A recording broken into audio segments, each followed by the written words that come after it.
کے پردے میں نشانات کا مخزن، قرآن کا ہر حرف کرامات کا مخزن۔ اعوذ باللہ من الشیطان الرجیم، بسم اللہ الرحمن الرحیم۔ قل ان صلاتی و نسکی و محیای و مماتی للہ رب العالمین۔ سورۃ الانعام 163۔ وما خلقت الجن والانس الا لیعبدون۔ سورۃ الذاریات آیت نمبر 57۔ تو کہہ دے کہ میری عبادت اور میری قربانیاں اور میرا جینا اور میرا مرنا اللہ ہی کے لیے ہے جو تمام جہانوں کا رب ہے، اور میں نے جن و انس کو پیدا نہیں کیا مگر اس غرض سے کہ وہ میری عبادت کریں۔ اللہم صلی علی محمد وعلی آل محمد کما صلیت علی ابراہیم وعلی آل ابراہیم انک حمید مجید۔ اللہم بارک علی محمد وعلی آل محمد کما بارکت علی ابراہیم وعلی آل ابراہیم انک حمید مجید۔ سامعین کرام، آج ہم اسلامی عبادت کے صحیح تصور پر بات کریں گے۔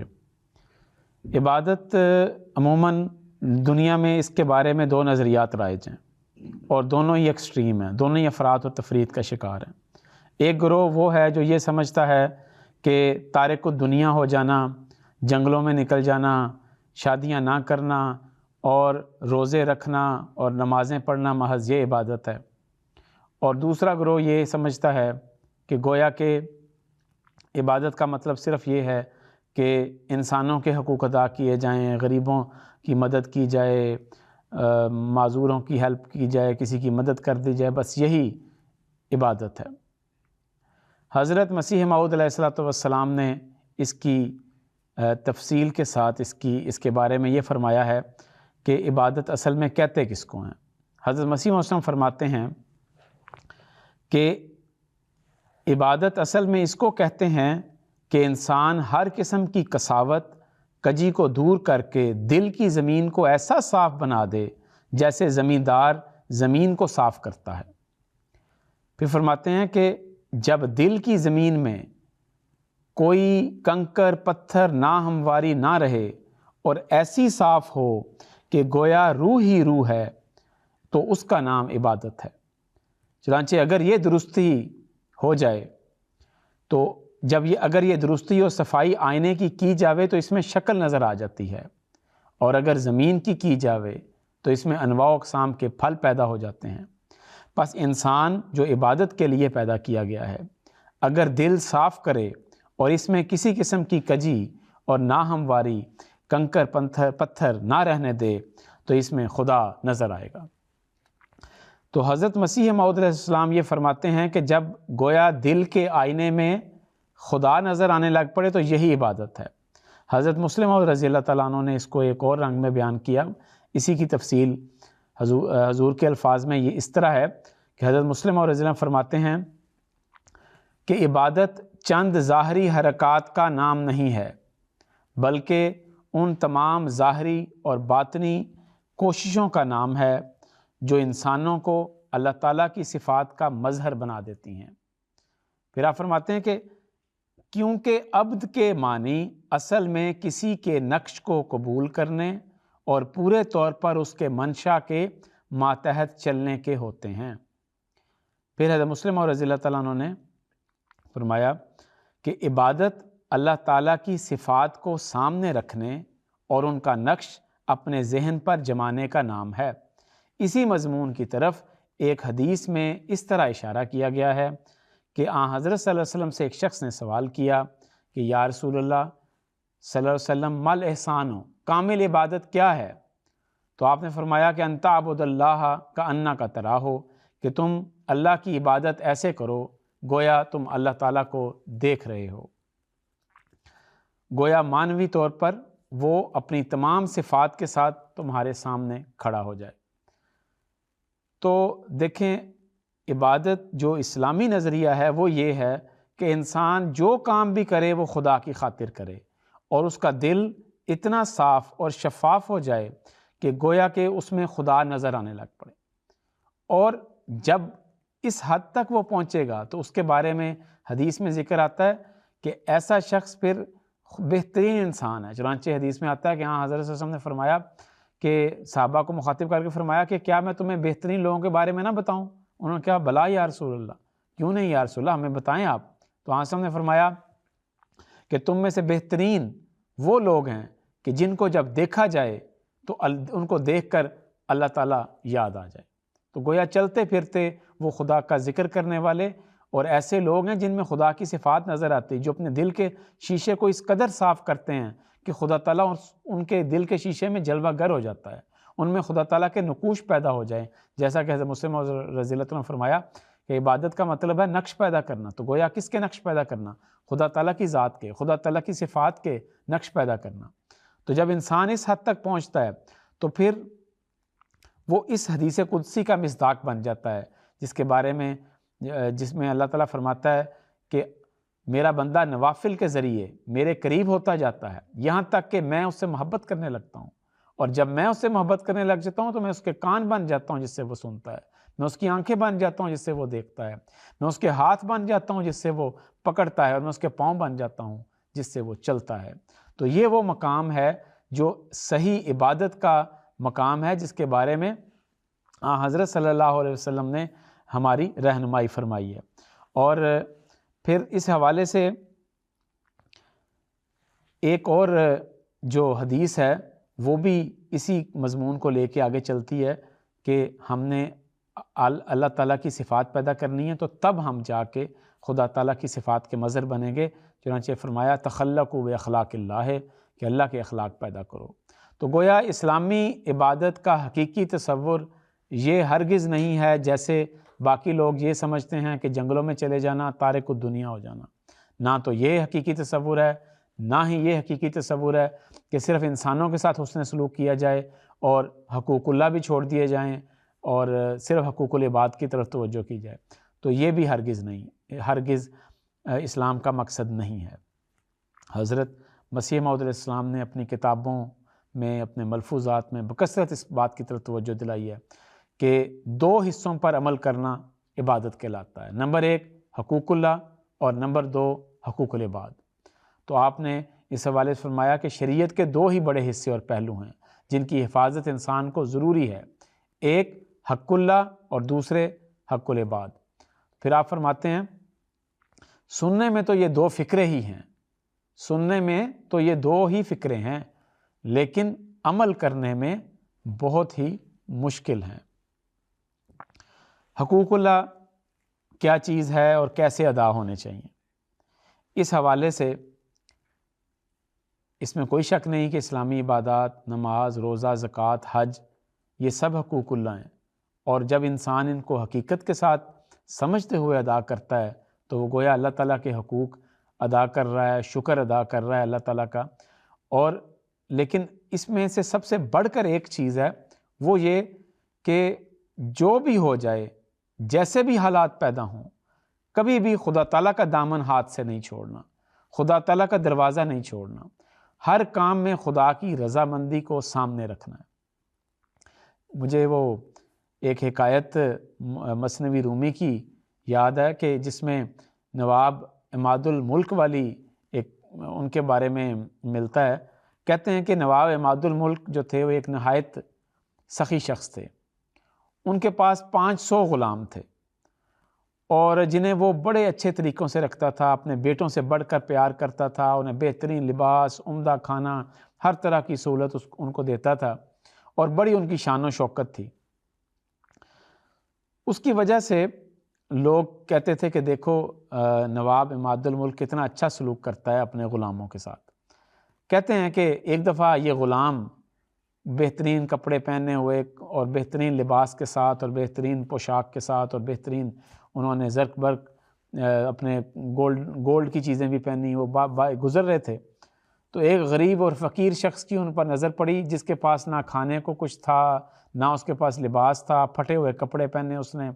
تو یہ اس نے دیکھا اس فقیر نے تو اس نے اللہ تعالیٰ کے حضور عرض کیا، اس نے کہا اے اللہ دیکھ میں تیرا غلام ہوں اور خالی ہاتھ ہوں، جبکہ نواب عماد الملک کے غلاموں کو دیکھ وہ نعمتوں میں ڈوبے ہوئے ہیں۔ اے خدا، اس نے پھر عجیب و غریب بات کی، اس نے خدا تعالیٰ کو مخاطب کر کے کہا کہ اے خدا تو نواب عماد الملک سے سیکھ کہ اپنے غلاموں سے کیسا سلوک کیا جاتا ہے۔ کہتے ہیں کہ کچھ عرصے کے بعد نواب عماد الملک کے زوال کے دن شروع ہو گئے، بادشاہ ناراض ہو گیا، اس نے نواب عماد الملک کو بھی قید کر لیا اور اس کے تمام غلاموں کو بھی قید کر لیا، اور بادشاہ کو یہ خبر ملی تھی کہ نواب عماد الملک نے خزانہ چھپایا ہے جو وہ مجھے بتا نہیں رہا۔ اس نے سارے غلاموں کو قید کیا اور سارے غلاموں کو اس نے سخت ترین تکالیف دینی شروع کر دیں، اس شدید اذیتیں دیں، اس نے کوڑے مارے، ان کو الٹا لٹکایا، ان کی ہڈیاں تک توڑی گئیں، سب وہ تکلیفیں برداشت کرتے رہے، اور ہر ایک سے بادشاہ یہی پوچھتا تھا کہ بتاؤ وہ خزانہ کدھر ہے۔ کہتے ہیں کہ 500 غلام جو تھے ان سب کو پتہ تھا کہ خزانہ کس جگہ پہ ہے، لیکن کسی ایک نے بھی اس موقع پر یہ نہیں بتایا کہ خزانہ کس جگہ پہ ہے۔ تو اللہ تعالیٰ نے اس فقیر کو یہ حقیقت دکھائی اور پھر آواز دی کہ دیکھو اگر بندگی سیکھنی ہے، اگر تم نے یہ سیکھنا کہ عبد کس کو کہتے ہیں، تو ان غلاموں سے سیکھو کہ جو ہزاروں تکلیفیں برداشت کر کے بھی اپنے مالک سے وفاداری نہیں چھوڑتے۔ تو یہ حکایت بیان کی جاتی ہے، لیکن یہ بالکل درست بات ہے کہ جو بھی حالات ہوں ہرگز خدا تعالیٰ سے بے وفائی نہیں کرنی چاہیے، اپنے مالک سے بے وفائی نہیں کرنی چاہیے۔ اس لیے سیدنا حضرت خلیفۃ المسیح الخامس ایدہ اللہ تعالیٰ بن عزیز اکثر جامعہ کے طلباء کو یہ نصیحت کرتے ہیں کہ اپنے خدا سے کبھی بے وفائی نہ کرنا۔ اکثر ڈائریوں میں یہی حضور کی نصیحت ہوتی ہے، ہر حال میں خدا سے راضی رہنا۔ تو یہ نصیحت ہے جو دراصل عبادت کا مغز ہے کہ جب بھی کبھی کوئی تکلیف آئے، کسی بھی قسم کا کوئی ابتلا آئے، تو ہم نے ہر حال میں خدا سے راضی رہنا ہے، یہی عبادت ہے۔ حضرت مسلم اور رضی اللہ تعالیٰ عنہ نے کیا خوب فرمایا کہ ہو فضل تیرا یا رب یا کوئی ابتلا ہو، راضی ہیں ہم اسی میں جس میں تیری رضا ہو۔ تو یہ تو حقوق اللہ والا حصہ ہے۔ حقوق العباد کا بھی صحیح جو کانسیپٹ ہے وہ بھی ہمیں اسلام نے دیا کہ حقوق العباد اگر آپ نے ادا کرنے ہیں تو کس کی خاطر کرنی، وہ بھی اللہ کی خاطر ہی کرنے ہیں، تب وہ عبادت بنیں گے۔ اگر آپ اپنے فائدے کے لیے حقوق العباد ادا کرتے ہیں، کسی کے ساتھ حسن سلوک کرتے ہیں اس لیے تاکہ وہ آپ کی عزت کرے، تو ایسا حسن سلوک کا کوئی فائدہ نہیں، کیونکہ اس کے پیچھے خدا کی محبت نہیں ہے۔ اللہ تعالیٰ فرماتا ہے، حدیث میں آتا ہے کہ آنسا نے فرمایا الخلق و عیال اللہ، کہ تمام مخلوق اللہ تعالیٰ کی عیال ہے۔ فَأَحَبُّ النَّاسِ إِلَى اللَّهِ مَنْ أَحْسَنَ إِلَىٰ عِيَالِهِ، بس لوگوں میں سے پسندیدہ شخص اللہ کو وہ ہے جو اللہ کی مخلوق کے ساتھ سب سے زیادہ حسن سلوک کرتا ہے۔ حضرت مسلم اور رضی اللہ تعالیٰ عنہ اسی مضمون کو بیان کرتے ہوئے فرماتے ہیں کہ اسلام کی روح سے جو نیک سلوک دوسرے لوگوں سے کیا جائے وہ بھی عبادت کہلاتا ہے۔ چنانچہ حدیث میں آتا ہے، رسول کریم صلی اللہ علیہ وسلم نے فرمایا کہ اگر کوئی شخص اپنی بیوی کے منہ میں ثواب کی نیت سے لقمہ ڈالے تو اس کا بھی خدا تعالیٰ ایسا ہی بدلہ دے گا جیسا کہ صدقے کا، یعنی بیوی کے منہ میں لقمہ ڈالنا بھی عبادت سمجھا جائے گا۔ حضور فرماتے ہیں پس اسلام کی روح سے بنی نوع انسان سے نیک سلوک بھی عبادت کا حصہ ہے۔ پڑوسیوں سے حسن سلوک کرنا، رشتہ داروں سے حسن سلوک کرنا، والدین سے حسن سلوک کرنا، بیوی اور اس کے رشتہ داروں سے حسن سلوک کرنا، یہ سب کام جب خدا کی رضامندی کی خاطر کیے جائیں تو تب عبادت بنتے ہیں، اگر اپنے فائدے کے لیے کیے جائیں تو پھر یہ عبادت نہیں بنتے۔ جیسا کہ شروع میں نے عرض کیا تھا کہ حضرت مسلم اور رضی اللہ تعالیٰ نے فرمایا کہ اللہ کی عبادت کیسے کرنی ہے؟ ایسے عبادت کرنی ہے گویا کہ تم اللہ کو دیکھتے ہو۔ اس کا مطلب یہ ہے کہ جو بھی نیک کام کرنا ہے، مخلوق کی خدمت کرنی ہے، اس لیے کہ یہ خدا کا حکم ہے، اس لیے یہ کام کرنا ہے۔ بیوی سے اس نے سلوک کرنا ہے، جس سے بھی کرنا ہے اس لیے کرنا ہے کہ یہ اللہ تعالیٰ کا حکم ہے اور میں اللہ تعالیٰ کی خاطر کر رہا ہوں۔ جب خدا کی ذات کے گرد سب کو چکر لگایا جائے گا تو تب وہ عبادت کہلائے گی۔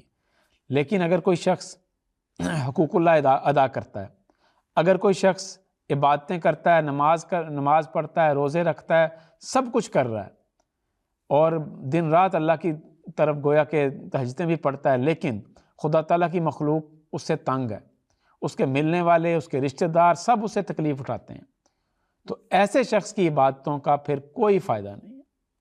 چنانچہ حدیث میں آتا ہے کہ حضرت ابو ہریرہ رضی اللہ تعالیٰ عنہ بیان کرتے ہیں کہ ایک دفعہ رسول کریم صلی اللہ علیہ وسلم نے ہم سے پوچھا، کہ صحابہ سے پوچھا کہ تم جانتے ہو کہ مفلس کون ہے؟ کون ایسا شخص ہے جو کہ بالکل غریب ہے، مفلس ہے، اس کے وہ کچھ نہیں ہے؟ صحابہ رضی اللہ عنہ فرماتے ہیں کہ کہتے ہیں کہ ہم نے عرض کیا کہ یا رسول اللہ ہمارے نزدیک تو مفلس اس شخص کو کہتے ہیں، یا غریب اس کو کہتے ہیں جس کے پاس کوئی مال نہیں، کوئی متاع نہیں، کوئی درہم نہیں، کوئی دینار نہیں۔ تو آپ نے فرمایا کہ نہیں، میری امت کا مفلس قیامت کے دن وہ شخص ہوگا جس نے بڑی نمازیں پڑھی ہوں گی، بڑے روزے رکھے ہوں گے، زکوٰۃ بھی دیتا ہوگا، سب کچھ نیک کام کرتا ہوگا، لیکن ان نیک کاموں کے ساتھ ساتھ اس نے کسی کو گالی دی ہوگی، کسی پر بہتان لگایا ہوگا، کسی کا مال کھایا ہوگا، کسی کو تکلیف دی ہوگی، مارا ہوگا، تو پھر ایسے شخص کی نیکیوں میں سے کچھ نیکیاں ان مظلوموں کو دیتا چلا جائے گا اللہ تعالیٰ، کچھ ایک مظلوم کو دے گا، کچھ دوسرے مظلوم کو۔ اگر اس کی نیکیاں حساب پورا ہونے سے پہلے ختم ہو گئیں تو ان مظلوموں کے گناہ لے کر اس پر ڈال دیے جائیں گے اور پھر اسے جہنم میں پھینک دیا جائے گا، کیونکہ ایسا شخص مفلس ہے۔ ایک اور حدیث میں حضرت صلی اللہ علیہ وسلم فرماتے ہیں کہ حضرت ایک اور حدیث میں ذکر ملتا ہے کہ حضرت صلی اللہ علیہ وسلم کی خدمت میں عرض کی گئی کہ اے اللہ کے رسول، ایک عورت ہے جو بڑی نمازیں پڑھتی ہے، تہجد پڑھتی ہے، رات کو قیام کرتی ہے، دن کو روزہ رکھتی ہے اور بڑی صدقہ و خیرات بھی بہت کرتی ہے، لیکن اس میں خوبی نہیں ہے، ایک اس میں خامی ہے، وہ یہ کہ اپنی زبان سے ہمسایوں کو تکلیف پہنچاتی ہے، اور ایسی عورت ہے کہ اس سے ہمسائے خوش نہیں ہیں۔ تو جب حضرت صلی اللہ علیہ وسلم نے یہ سنا تو آپ نے فرمایا کہ وہ ہے یا فی النار، کہ وہ دوزخی ہے۔ اس پر صحابہ نے کہا کہ یا رسول اللہ ایک اور عورت ہے جو فرض نمازیں ادا کرتی ہے، بہت زیادہ صدقات تو نہیں لیتی لیکن چند ٹکڑے کبھی کبھی صدقے کے بھی کر دیتی ہے، راتوں کو قیام تو نہیں کرتی بہت زیادہ لیکن فرض نماز کبھی نہیں چھوڑتی، اور لیکن اس میں یہ خوبی ہے کہ کبھی کسی کو تکلیف نہیں پہنچاتی۔ تو حضرت نے فرمایا کہ ایسی عورت جنتی ہے۔ تو گویا عبادت وہ ہے جس میں انسان اللہ تعالیٰ کے حقوق ادا کرے اور ساتھ بندوں کے بھی۔ اگر وہ اس میں بیلنس قائم کر سکتا ہے، اگر وہ اس میں توازن رکھ سکتا ہے تو وہی کامل عبادت گزار ہے۔ حضرت اقدس مسیح موعود فرماتے ہیں کہ کامل عابد وہی شخص وہی ہو سکتا ہے جو دوسروں کو فائدہ پہنچائے۔ اس لیے ہر وہ عمل عبادت ہے جو اللہ تعالیٰ کی رضامندی کے مطابق ہو۔ ہمارا کھانا پینا، اٹھنا بیٹھنا، سونا جاگنا، یہ سب کچھ عبادت بن سکتا ہے اگر وہ خدا تعالیٰ کی رضامندی کے مطابق ہو۔ جو شروع میں نے آیت پڑھی تھی جس میں اللہ تعالیٰ فرماتا ہے کہ اے محمد صلی اللہ علیہ وسلم اعلان کر دے، ان صلاتی و نسکی و محیای و مماتی للہ رب العالمین، کہہ دے کہ میری عبادتیں، میری قربانیاں، میری زندگی، میرا مرنا، سب کچھ اللہ کے لیے ہے جو رب العالمین ہے۔ جب ہمارے عمل خدا کے لیے ہو جائیں گے، ہر کام میں ہم خدا تعالیٰ کو سامنے رکھیں گے، تو یہی حقیقی عبادت ہے۔ عبادت اس کا نام نہیں کہ تارک دنیا ہو جائے انسان، دنیا کو چھوڑ دے، ہرگز نہیں۔ حضرت مسیح موعود علیہ الصلوۃ والسلام فرماتے ہیں، میں یہ نہیں کہتا کہ تم دنیا کے کاروبار چھوڑ دو، بیوی بچوں سے الگ ہو کر کسی جنگل یا پہاڑ میں جا بیٹھو، اسلام اس کو جائز نہیں رکھتا، اور رہبانیت اسلام کا منشا نہیں۔ اسلام تو انسان کو چست، ہوشیار اور مستعد بنانا چاہتا ہے، اس لیے میں تو کہتا ہوں کہ تم اپنے کاروبار کو جد و جہد سے کرو۔ حدیث میں آیا ہے کہ جس کے پاس زمین ہو وہ اس کا تردد نہ کرے تو اس سے مواخذہ ہوگا۔ پس اگر کوئی اس سے یہ مراد لے کہ دنیا کے کاروبار سے الگ ہو جائے، وہ غلطی کرتا ہے۔ نہیں، اصل بات یہ ہے کہ یہ سب کاروبار جو تم کرتے ہو، اس میں دیکھ لو کہ خدا تعالیٰ کی رضا مقصود ہو، اور اس کے ارادے سے باہر نکل کر اپنی اغراض اور جذبات کو مقدم نہ کرنا، گویا دل با یار اور دست با کار، یہ والی کیفیت ہونی چاہیے۔ حضرت مسیح موعود علیہ السلام ایک اپنے اشعار میں مقرب لوگوں کی علامتیں بیان کرتے ہوئے فرماتے ہیں، خدا سے وہی لوگ کرتے ہیں پیار، جو سب کچھ ہی کرتے ہیں اس پر نثار، اسی فکر میں رہتے ہیں روز و شب، کہ راضی وہ دلدار ہوتا ہے کب، اسے دے چکے مال و جاں بار بار، ابھی خوف دل میں کہ ہیں نابکار، لگاتے ہیں دل اپنا اس پاک سے، وہی پاک جاتے ہیں اس خاک سے۔ اللہ تعالی ہمیں اپنی رضامندی کی راہوں پر چلائے۔ وآخر دعوانا ان الحمد للہ رب العالمین۔